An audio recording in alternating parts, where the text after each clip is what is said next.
حضور اکرم صلی اللہ علیہ وسلم اور صحابہ کرام رضی اللہ عنہم اجمعین نے دین کے پھیلانے میں جس قدر تکلیفیں اور مشقتیں برداشت کی ہیں، ان کا برداشت کرنا تو درکنار، اس کا ارادہ کرنا بھی ہم جیسے نالائقوں سے دشوار ہے۔ تاریخ کی کتابیں ان واقعات سے بھری ہوئی ہیں، مگر ان پر عمل کرنا تو علیحدہ رہا۔ ہم ان کو معلوم کرنے کی بھی تکلیف نہیں کرتے۔ اس باب میں چند قصوں کو نمونے کے طور پر ذکر کرنا ہے۔ ان میں سب سے پہلے خود حضور نبی کریم صلی اللہ علیہ وسلم کے ایک قصے سے ابتدا کرتا ہوں کہ حضور کا ذکر برکت کا ذریعہ ہے۔ حضور اکرم صلی اللہ علیہ وسلم نبوت مل جانے کے بعد 9 برس تک مکہ مکرمہ میں تبلیغ فرماتے رہے اور قوم کی ہدایت اور اصلاح کی کوشش فرماتے رہے، لیکن تھوڑی سی جماعت کے سوا جو مسلمان ہو گئی تھی اور تھوڑے سے ایسے لوگوں کے علاوہ جو باوجود مسلمان نہ ہونے کے آپ صلی اللہ علیہ وسلم کی مدد کیا کرتے تھے۔ اکثر کفار مکہ آپ کو اور آپ کے صحابہ کو ہر طرح کی تکلیف پہنچاتے تھے، مذاق اڑاتے تھے اور جو ہو سکتا تھا اس سے درگزر نہ کرتے تھے۔ حضور صلی اللہ علیہ وسلم کے چچا بھی انہی نیک دل لوگوں میں تھے جو باوجود مسلمان نہ ہونے کے حضور کی ہر قسم کی مدد فرماتے تھے۔ 10ویں سال جب ابو طالب کا انتقال ہو گیا تو کافروں کو اور بھی ہر طرح کھلے مہار اسلام سے روکنے اور مسلمانوں کو تکلیف پہنچانے کا موقع ملا۔ حضور اکرم صلی اللہ علیہ وسلم اس خیال سے طائف تشریف لے گئے۔ وہاں قبیلہ ثقیف کی بڑی جماعت ہے، اگر وہ قبیلہ مسلمان ہو جائے تو مسلمانوں کو اس تکلیفوں سے نجات ملے اور دین کے پھیلنے کی بنیاد پڑ جائے۔ وہاں پہنچ کر قبیلے کے 3 سرداروں سے جو بڑے درجے کے سمجھے جاتے تھے گفتگو فرمائی اور اللہ کے دین کی طرف بلایا اور اللہ کے رسول یعنی اپنی مدد کی طرف متوجہ کیا، مگر ان لوگوں نے بجائے اس کے کہ دین کی بات کو قبول کرتے یا کم سے کم عرب کی مشہور مہمان نوازی کے لحاظ سے ایک نووارد مہمان کی خاطر مدارات کرتے، صاف جواب دے دیا اور نہایت بے رخی اور بد اخلاقی سے پیش آئے۔ ان لوگوں نے یہ بھی گوارا نہ کیا کہ آپ یہاں قیام فرما لیں۔ ان لوگوں نے یہ بھی گوارا نہ کیا کہ آپ یہاں قیام فرما لیں۔ جن لوگوں کو سردار سمجھ کر بات کی تھی کہ وہ شریف ہوں گے، مہذب ہوں گے اور اچھی گفتگو کریں گے، ان میں سے ایک شخص بولا کہ اوہو، آپ ہی کو اللہ نے نبی بنا کر بھیجا ہے۔ دوسرا بولا کہ اللہ کو تمہارے سوا کوئی اور ملتا ہی نہ تھا جس کو رسول بنا کر بھیجتے۔ تیسرے نے کہا میں تجھ سے بات کرنا نہیں چاہتا، اس لیے کہ اگر تو واقعی نبی ہے جیسا کہ دعویٰ ہے تو تیری بات سے انکار کر دینا مصیبت سے خالی نہیں، اور اگر جھوٹ ہے تو میں ایسے شخص سے بات کرنا نہیں چاہتا۔ اس کے بعد ان لوگوں سے نا امید ہو کر حضور صلی اللہ علیہ وسلم نے اور لوگوں سے بات کرنے کا ارادہ فرمایا۔ آپ تو ہمت اور استقلال کے پہاڑ تھے، مگر کسی نے بھی قبول نہیں کیا، بلکہ بجائے قبول کرنے کے حضور سے کہا کہ ہمارے شہر سے فوراً نکل جاؤ اور جہاں تمہاری چاہت کی جگہ ہو وہاں چلے جاؤ۔ حضور اکرم صلی اللہ علیہ وسلم جب ان سے بالکل مایوس ہو کر واپس ہوئے تو ان لوگوں نے شہر کے لڑکوں کو پیچھے لگا دیا کہ آپ کا مذاق اڑائے، تالیاں پیٹیں، پتھر ماریں، حتیٰ کہ آپ کے دونوں جوتے خون کے جاری ہونے سے رنگین ہو گئے۔ حضور اقدس صلی اللہ علیہ وسلم اسی حالت میں واپس ہوئے۔ جب راستے میں ان شریروں سے اطمینان ہوا تو حضور نے یہ دعا مانگی۔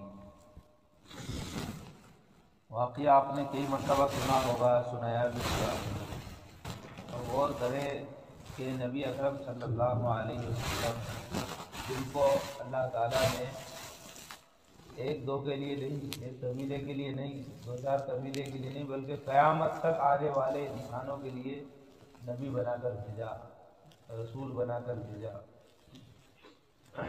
اپنے شہر میں پریشانی جب دیکھی تو سوچا کہ قریب میں جا کر دعوت دوں، وہاں پر لوگ اگر اسلام قبول کر لیں گے تو ایک دین کے پھیلنے کی بنیاد پڑ جائے گی، کچھ مدد اسلام کو ملے گی، اس لیے وہاں اس فکر کو لے کر آپ پہنچے۔ اور وہاں پر جب اس طرح کا رویہ آپ کے ساتھ پیش آیا، وہاں کے لوگوں نے برا سلوک کیا، بدسلوکی کی، مذاق اڑایا، باتیں نہیں مانی، الٹے جواب دیے، تو آپ نے جو ہے سرداروں کے بعد عام لوگوں سے ملاقات کی۔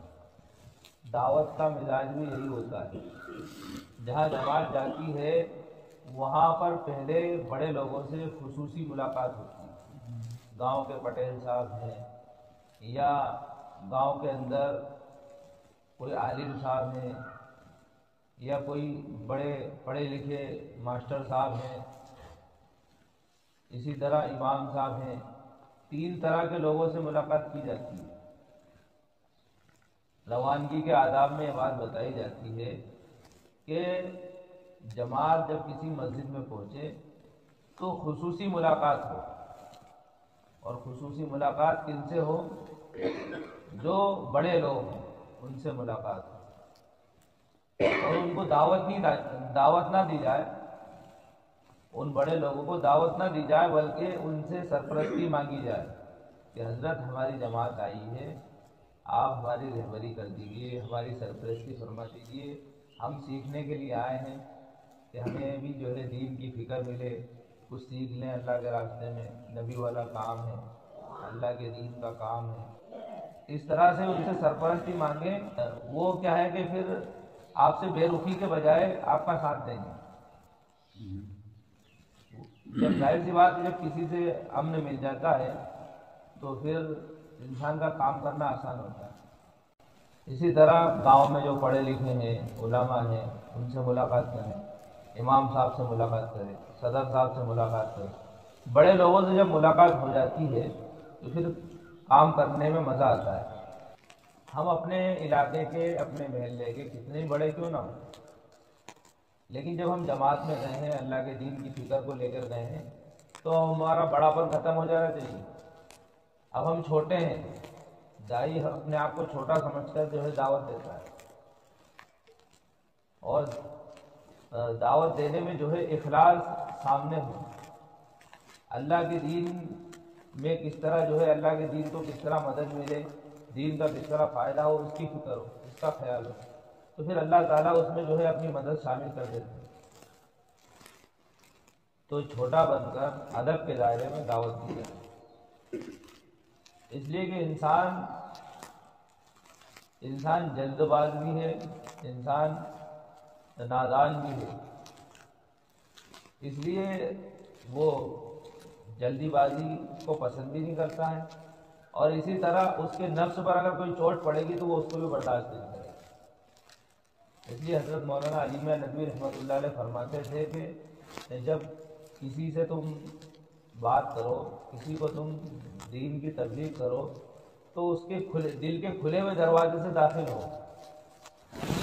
اگر کھلے ہوئے دروازے سے داخل ہو گئے تو اندر جا سکتے ہو تم، اور دروازہ توڑ کر جاؤ گے، چور دروازے سے جاؤ گے، تو کبھی اس کے دل کو جیت نہیں سکتے، اس کے دل کو فتح نہیں کر سکتے۔ تو دل کو فتح کرنے کا یہی ہے کہ پہلے وقت مانگا جائے کہ حضرت ہماری جماعت آئی ہے، کیا آپ وقت دے سکتے ہیں؟ ہمیں 10 منٹ بات کرنا ہے آپ سے۔ وہ بات ایسی نہیں کرنا ہے کہ دعوت دینا۔ اب آج کے لوگ جو ہے ملاقات کرنے جاتے ہیں تو دعوت ہی دے دیتے ہیں، اس کا بڑا لوگ جو ہے بات تو مان لیتے ہیں کہ چلو ٹھیک ہے، نہ سمجھ لوگ ہیں بیچارے معلومات نہیں، لیکن جو نہ سمجھ ہوتے ہیں خود سننے والے، وہ کیا ہے کہ اس بات کو غلط دے دیتے ہیں، دیکھو ابھی ہمیں دعوت نہیں۔ تو اس لیے دعوت کا ایک اہم اصول ہے یہ کہ جب بھی کہیں جماعت جائے تو خاص لوگوں سے ملاقات ہو، اس کا بڑا ایک اچھا اثر پڑتا ہے۔ اندور میں ایک مرتبہ ہماری جماعت گئی تو خصوصی ملاقات کے لیے نکلے ہم لوگ، تو ایک ٹیلر صاحب تھے، ایک بڑی داڑھی ان کی، ان سے ملاقات کرنے کو تھی۔ آؤ نالائق کو، آؤ تمہیں آج ہی کلمہ پڑھا دیتا ہوں۔ ہم اس کو سمجھے کہ مسلمان ہے، داڑھی ہے اتنی بڑی، چلو۔ پھر بعد میں کسی نے بتایا کہ یہ جو مسجد ہے پہلے بریلویوں کی تھی، اب یہ جماعت کا کام شروع ہوا ہے، تو اب دھیرے دھیرے ماحول بنے گا، یہ معاملہ ہے یہاں۔ تو یہ مسجد میں پہلے جو ہے ایک طرف تو وہ پتہ نہیں کون سے بابا رکھے رہتے تھے، تو یہ بہت مطلب نازک حالات۔ ہاں جی، تو یہ کہہ رہے تھے، یہ بہت پرانی بات بتا رہا ہوں، آج سے 10 سال پرانی، آپ کو ہو سکتا ہے وہ بھی پرانی۔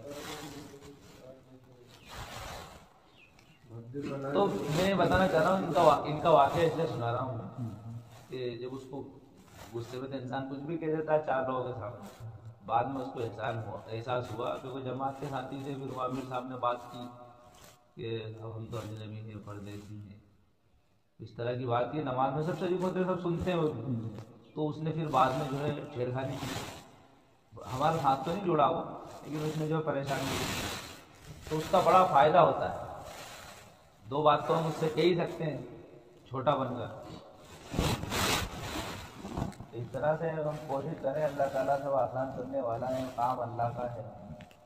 نبی کو اللہ تعالیٰ نے جو ہے کام کے لیے چنا، سید بنایا، اس امت کو سید بنایا، تو بڑا یہ افضل کام ہے اگر انسان صحیح فکر کے ساتھ کرے تو۔ رسم سمجھ کر کہ ہاں بس روزانہ روٹی کھاتے ہیں، اس طرح یہ کام بھی کر لیا، اب کیوں کھاتے ہیں روٹی اس کی فکر نہیں ہے۔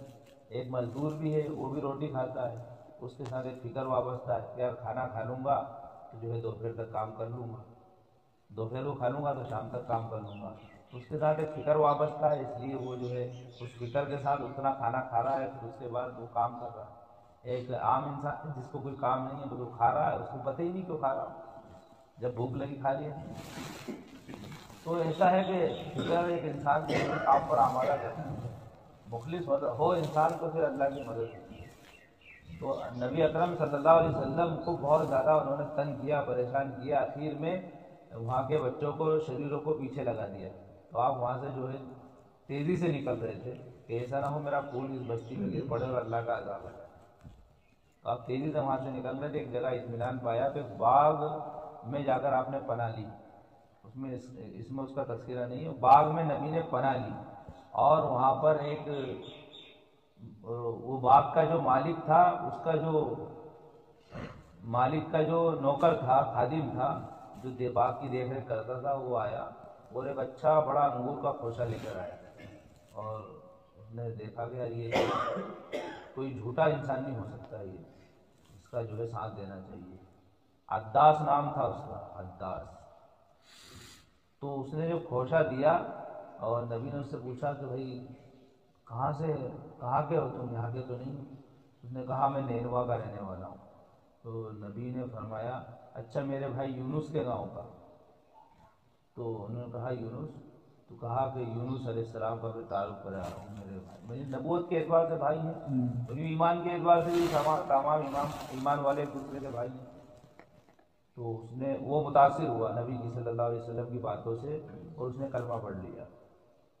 جب وہ آیا تھا انگور کا خوشہ لے کے تو چہرہ الگ تھا، جب گیا تو چہرہ الگ تھا، وہ جو مالک تھا وہ سمجھ گیا کہ یار اس کے چہرے پہ بڑے الگ اثرات نظر آ رہے ہیں، تو وہ آیا، اس نے بھی اسلام کیا۔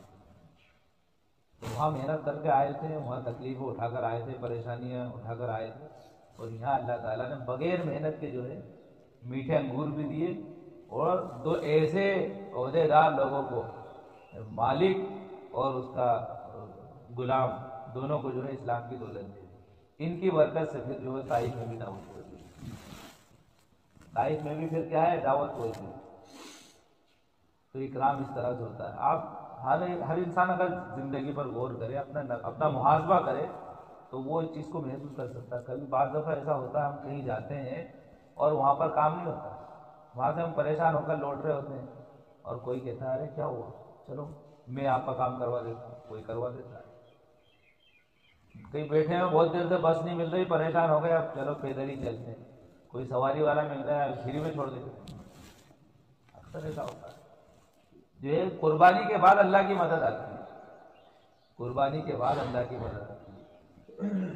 تو نبی اکرم صلی اللہ علیہ وسلم کو جب وہاں اطمینان ملا تو پھر آپ نے یہ دعا کی، اللہم الیک اشکو ضعف قوتی وقلت حیلتی وہوانی علی الناس یا ارحم الراحمین.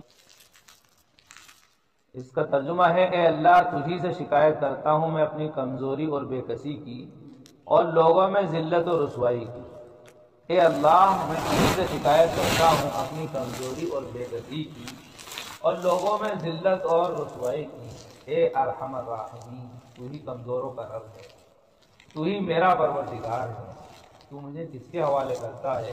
کسی اجنبی بیگانے کے جو مجھے دیکھ کر تر شروع ہوتا ہے اور منہ چڑھاتا ہے، یا کسی دشمن کے حوالے کرتا ہے جس کو تو نے مجھ پر قابو دے دیا ہے؟ اے اللہ اگر تو مجھ سے ناراض نہیں ہے تو مجھے کسی کی بھی پرواہ نہیں، تیری حفاظت مجھے کافی ہے. میں تیرے چہرے کے اس نور کے طفیل، میں تیرے چہرے کے اس نور کے طفیل جس سے تمام اندھیریاں روشن ہو جاتی ہیں اور جس سے دنیا اور آخرت کے سارے کام درست ہو جاتے ہیں، اس بات سے پناہ مانگتا ہوں، اس بات سے پناہ مانگتا ہوں کہ مجھ پر تیرا غصہ ہو یا تو مجھ سے ناراض ہو. تیری ناراضگی کا اس وقت تک دور کرنا ضروری ہے جب تک کہ تو راضی نہ ہو جائے. نہ تیرے سوا کوئی طاقت ہے اور نہ کوئی قوت.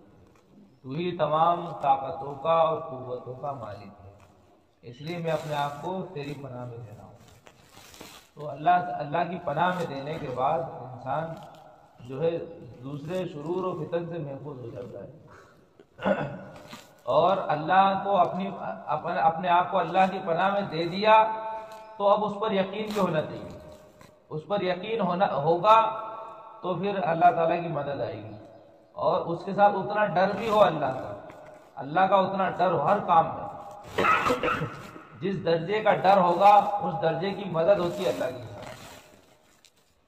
جب نبی اکرم صلی اللہ علیہ وسلم مکے سے ہجرت کر کے مدینے جا رہے تھے تو کافروں کا ایک بڑا لشکر کھڑا تھا کہ جیسے ہی باہر نکلیں گے مار دیں گے. نبی نے اندر بتا دیا کہ علی کو لٹاؤ بستر پہ جاؤ، باہر دشمنوں کا لشکر کھڑا ہے. کہا اللہ باہر کھڑا ہے تو میں کیسے نکلوں گا؟ کہا تمہارا کام نکلنا ہے، نکلو. اپنے آپ کو اللہ کا سپرد کر دیا تھا، اللہ پر پورا توکل تھا. وَمَن يَتَّقِ اللَّهَ، اللہ کا صحیح معنوں میں اللہ کا ڈر تھا. وَمَن يَتَّقِ اللَّهَ يَجْعَل لَّهُ مَخْرَجًا، اللہ ہر تنگی سے نکلنے کا راستہ ہموار کر دیتے ہیں. تو دشمنوں کا لشکر باہر کھڑا ہوا ہے. نبی جو ہے اپنے گھر سے حجرے سے باہر نکل کر جو ہے مدینے ہجرت کر جاتے ہیں، پتہ نہیں چلتا. جب صبح ہوتی ہے تو دیکھتے ہیں کہ حضرت علی باہر نکل رہے ہیں تو سب دم دبا کے بھاگ جاتے ہیں. اللہ نے نبی کو کیسے نکالا؟ یہ اللہ کے ڈر کی وجہ سے. جتنا اللہ کا ڈر ہوگا اتنی مدد آتی ہے.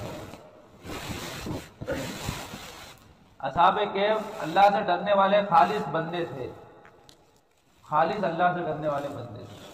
اور قرآن نے تو ان کو ایک الگ اچھوتے انداز میں بیان کیا. وہ کوئی ایسے نہیں تھے کہ وہ کوئی سارے دوست ہوں، ایسا نہیں تھا. وہ 3 تھے یا 5 تھے یا 7 تھے. وہ جو جتنے بھی تھے وہ سب جو ہے ایک الگ الگ تھے. وہاں بادشاہ کی پرستش ہوتی تھی، بادشاہ کو جو ہے سجدے کیے جاتے تھے، بتوں کی پرستش ہوتی تھی. تو جب انہوں نے دیکھا، بادشاہ نے سب کو بلایا اور انہوں نے یہ ادھر ادھر ایک انسان دیکھ رہا تھا، دوسرا بھی ادھر ادھر دیکھ رہا تھا. تو دونوں نے سمجھ لیا کہ یار میری طرح یہ بھی پریشان ہے، میری طرح یہ بھی پریشان ہے. تو اس سے پوچھا کہ بھائی کیا معاملہ ہے؟ بتایا کہ ایسی بات ہے. ہاں میرے ساتھ بھی یہ معاملہ ہے. تیسرے نے سنا نہیں، میرے ساتھ بھی یہ معاملہ ہے. اس طرح سے اللہ تعالیٰ نے جو ہے ایک جماعت بنا دی. کوئی تشکیل نہیں ہوئی، کوئی تشکیل نہیں ہوئی. تشکیل کس نے کی؟ اللہ نے کی. ہم اللہ کو مانتے ہیں، بس اللہ کی عبادت کریں گے، اسی کی پرستش ہوگی. ہم کسی بادشاہ کو سجدہ نہیں کریں گے. تو اللہ تعالیٰ نے ایک مستقل بغیر تشکیل کے جو ہے ایک جماعت ہو گئی اور اپنے ایمان کی حفاظت کے لیے نکل گئے. ایک غار کے اندر سوئے. اللہ نے جو ہے 300 سال تک سویا. 300 سال تک سوتے.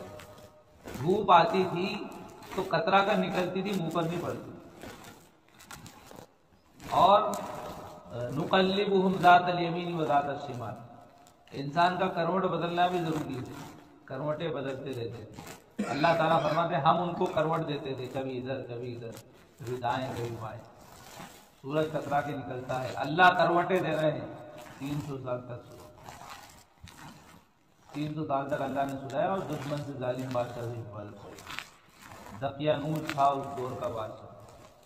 اور پھر جب بعد 300 سال بعد جب ہوش آیا، جب نیند کھلی، تو دیکھتے ہیں کہ پورا ماحول ہی بدل گیا.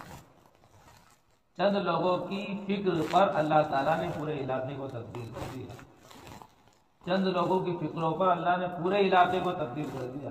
قرآن میں 15ویں پارے میں واقعہ بڑا تفصیل سے لکھا ہے، پڑھ سکتے ہیں. فکر لینے والے ہوں. چند لوگ فکر کس بات کی تھی؟ بھائی ایمان بچ جائے، اس بات کی صرف ایمان بچ جائے اس بات کی فکر تھی. اب ان کے ذمے اپنا ایمان بچانے کی ذمہ داری تھی، اور ہمارے ذمہ ہے کہ ہماری قوم کا بھی ایمان بچائے، اس کی ذمہ داری. انہوں نے اپنی ایک ذمہ داری ملی تھی، اس کو پورا کیا. ہمیں 2 ذمہ داری ملی، دونوں کو پورا کرنا.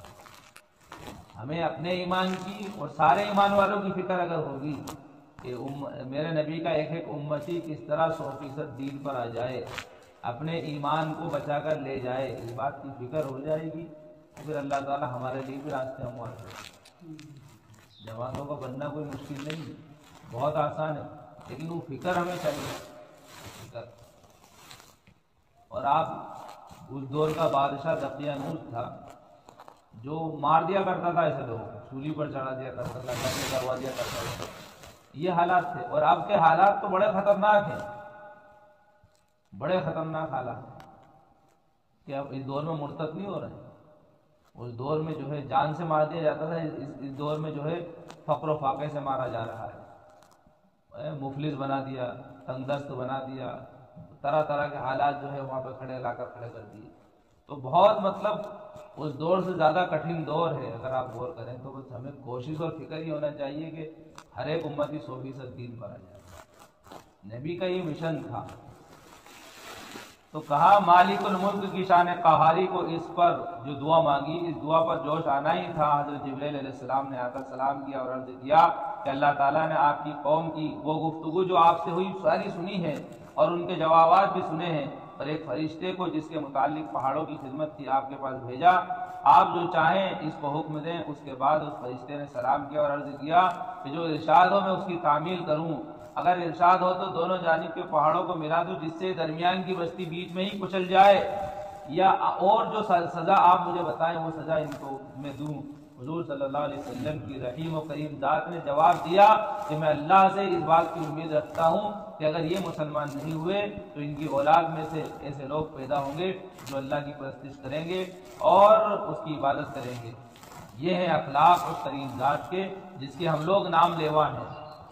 ہم ذرا سی تکلیف سے کسی کی معمولی سی گالی دینے سے ایسے بھڑک جاتے ہیں کہ پھر عمر بھر اس کا بدلہ نہیں اترتا. ظلم پر ظلم اس پر کرتے رہتے ہیں اور دعویٰ کرتے ہیں اپنے محمدی ہونے کا، نبی کے پیرو بننے کا، کہ ہم نبی کی پیروی کرنے والے ہیں.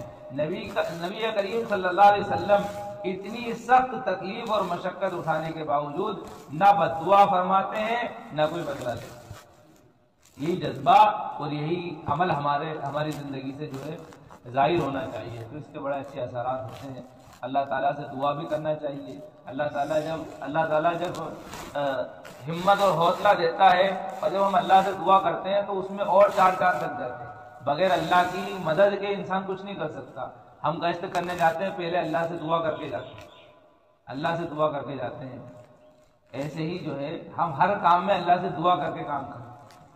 اللہ تعالیٰ عمل کرنے والا بنا۔ حضرت مولانا عبدالحی عارفی رحمۃ اللہ علیہ جنہوں نے اسوہ رسول اکرم لکھی ہے، وہ مفتی تقی عثمانی صاحب کے استاد بھی تھے۔ انہوں نے پوچھا کہ حضرت مجھے بتائیے آپ کی زندگی میں بدلاؤ کیسے آیا، آپ اتنے بڑے بزرگ کیسے بن گئے، آپ کے تھے نہیں ہے اور آپ نے اسوہ رسول اکرم نبی کی زندگی پر بڑی جامع کتاب لکھی، کوئی تو وجہ ہوگی۔ تقی عثمانی صاحب نے پوچھا اپنے استاد سے، وہ میرے کہا رہا ہٹاؤ یہ سب باتیں کیا پوچھ رہے ہو، ذاتی معاملہ ہمارا، ٹال دیا ان کو۔ حالانکہ پوچھنے والا بھی بہت عالی ہے اور بتانے والا بھی بہت عالی ہے۔ آپ نہیں مانے ہو کہ حضرت میرا بھی کوئی فائدہ ہو جائے گا، میں بھی اپنی زندگی کو بدلنا چاہتا ہوں، کچھ بتاؤ۔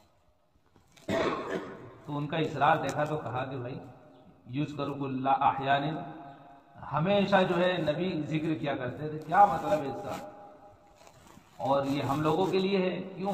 اس کا کیا مطلب؟ اس کا مطلب یہ ہے کہ جب میں دیکھتا ہوں گھر میں جا رہا ہوں تو گھر کا کوئی بچہ آ کے میرے سے جو ہے لپٹ جاتا ہے تو اس بچے کو ڈائریکٹ نہیں اٹھاتا ہوں، پہلے سوچتا ہوں میرے نبی بچوں سے محبت کرتے پھر اس کو اٹھاتا ہوں۔ میں مسجد جاتا ہوں تو دیکھتا ہوں میرے نبی دعا پڑھ کے داخل ہوتے تھے، اعتکاف کی نیت کر کے داخل ہوتے تھے، بس میں پہلے نبی کا طریقہ کو یاد کرتا ہوں پھر اس پر عمل کرتا ہوں۔